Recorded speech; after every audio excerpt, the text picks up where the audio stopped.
Arsiaga. At ako naman po, si Drega Gonzales. Ito po ang Kamsi Patrol!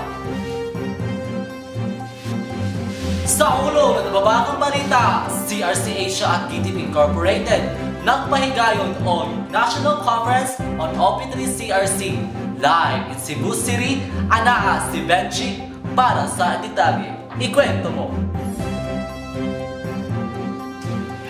Kabayan. Benji, noon ka? Okay kabayan, klaro na kay kabayan. Di ako karon sa pagatpat Cebu City kung asa gipahigayon ang National Conference on Optional Protocol 3 on CRC Convention on the Rights of the Child kabayan. Kabayan? Okay, Benji. Nalangoy pangutan. Unsa ang optional protocol? Kabayan, base sa akong mga na-interview ng mga partisipante niya itong conference, ang optional protocols gimugna aron madugan ang mga laing importanteng punto sa kasamtang convention tungod kay at tunay kausapan ang mga bagong panaan o mga kaapuhan sa gobyerno. Ugtugan pa niya na kabayan ang optional protocol i-ratify sa usa ka gobyerno parehas siya og kusog sa convention sa iyang pagpatuman. Kabayan. Daghang salamat, Benji, sa imong detalye. O, mitanaw kita itong Facebook account ug natin mga nakit ang mga pangutana kung unsa ang complaints and communication procedure. Ania si Venus para sa pagtubag ang mga pangutana. Venus, pasok!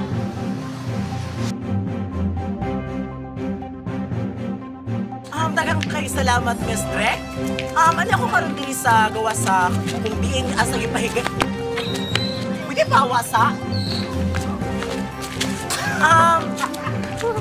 Mayong adlaw kaninyo. Mali ako diri sa gawa sa conference kung asa gipahigayon ang conference sa Optional Protocol 3 sa Convention on the Rights of the Child. Base sa mga pangutana gikan sa Facebook account, kung unsa ang complaints o communication procedure. Well, ko ganina nagsuri-suri dire na ako'y nakahinabi nga usa sa nag-attend sa maong conference. So, base sa itong nakuha nga informasyon, ang compliments o communication procedure, usa ka proseso nga nagatugot sa individual, grupo sa individual o ilang representante nga nagaingon nga nalapas ang ilang katungod sa estado. Mupadangan sa ilang formal nga reklamo ngadto sa relevant international o 3D body or committee nga giila sa estado nga may kakayahan mo dawat sa maong reklamo. O usa kini nga quasi-judicial mechanism ang decision sa committee sa reklamong na dawat dili legally binding sa hingtungdang estado. O usa po diini nga sa dili pa isumiti ang reklamo, i-exhaust usa sa komplenan ang tanang domestic remedies. Example niini, ipadangat sa National Jurisdiction o kuhaon ang final decision. Gawas kun ang iyang mapakita nga ang domestic remedies dili epektibo o taas kaayo ang proseso. So, Miss Drek, masabtan ra ba sa ang tubag sa napangutana gikan sa atong kuan mga followers sa Facebook? Okay, Miss Drek. So, alang sa mga dugang informasyon, sa mga pangutana kung unsa ang Committee on the Rights of the Child, ang makahatag siguro sa uban pang tubag ni Ana, ako mong ihatag ni Saika Impil. Saika, pasok! Daghang salamat, Venus Valor, ug alang sa pagtubag anang pangutanaha Venus nga gikan sa atong mga followers sa Twitter kung unsa jud ay ang Committee on the Rights of the Child. Ug during ganina sa break time sa mga partisipante, doon na ako nahitabi kalambigit sa inyong pangutana ug kani ang iyang mga tubag.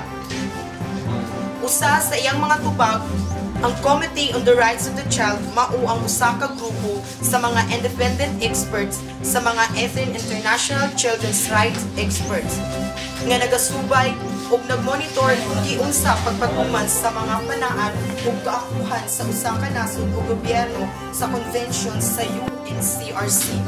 Ug ang yang ikaduhang tubag ni Ani Benos mao kini ang tanang gobyerno nga mi ratifika o midawat sa maong convention obligadong mo submit o mo report sa committee kung kini nga mga katungod na patuman ba sa matag nasod.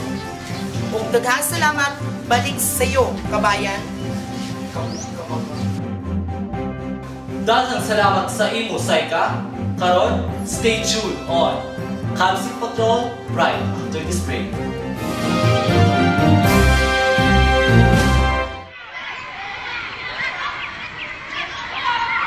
Sa iyong ngiti, ako'y nahuhumaling. At sa tuwing ikaw ay gagalaw, ang mundo ko'y tumitigil para lang sa'yo. Ang awit ng aking puso, sana'y mapansin mo rin.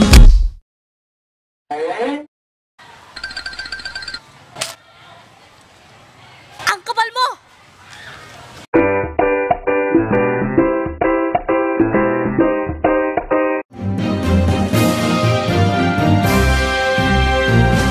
Welcome back, Kamsi Patrol. O karon, sa atong hotline, na ay mga concern ng mga pangutana o kini ang mga manang gikinahanglan ang communications procedure sa CRC o ikaduha, giun sa pagmugna ang Open Link CRC. O naa si Ardel at Jason para sa mga detalye. Ardel at Jason, pasok! Mayong gabi, kabayan. Aniya pa ako karon sa Cebu City para sa dugang detalye o informasyon kabahin sa maong conference. Nganong gikinahanglan ang communication procedure sa CRC? Tungod kay CRC mo lamang ang international human rights treaty nga walay communication procedure. Mupaangat kini sa international recognition sa mga bata isip right holders, and it will cover the full range and detail of right in the CRC and its two existing optional protocol. First, the optional protocol on the sale of children, child prostitution, and child pornography. Second, the optional protocol on the involvement of children in armed conflict.